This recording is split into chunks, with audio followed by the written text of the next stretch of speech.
Mm. 10 years from now. 10 years from now. Tindog sa diha. Ang sa may mong nakita sa imong kagalingon in 10 years from now. Kumbaga vision nimo sa imong self, sa imong ministry and everything. Ay, Jesus name. Good evening sa tanan. Kuan ma'am, siguro 10 years from now, makita na ko akong self kanang nag-work na ko sa ministry at the same time sa ako kanang kuan, trabaho ma'am. Kay after mag-school ko man ko, isip ko man ko. So, stable na akong family. Then, work na ko sa ministry at the same time sa trabaho na. In line sa akong first. Consider na ako. Okay. Ako po, 10 years lang na akong makita sa akong bantay ka na. Gamis din mag-mission.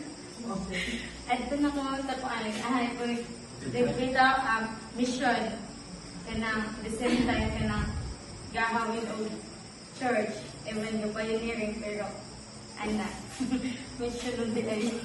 Okay. Ma'am, siguro sa 10 years from now, the Lord, ano ka na ma'am, ng pastor, diba?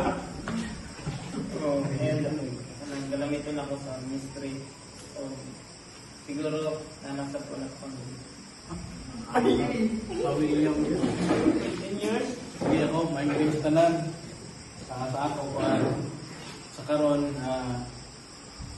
ang plano yun, bilo sa Ginoo.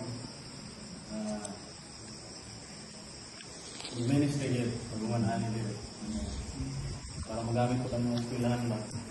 At least, na-justice at sa gawas ba. Kung mga apply ang nakakunan.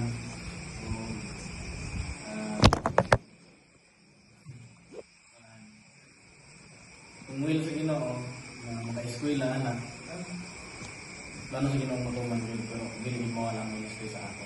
Muna. Ayun Nandito sa tanan. Mga 10 years from now, siguro, stable na siguro ko. Stable sa Ministry. Ba, kanang pamba. Sana siguro yung pamilya anak. 10 years from now, bulat-bulat. Tapos, kuhan. Pag-uwit po ni Lord nga, mag-graduate ka diri. Tapos kilahon ako, ministry. Pero alam ko yung kuhan, ministry.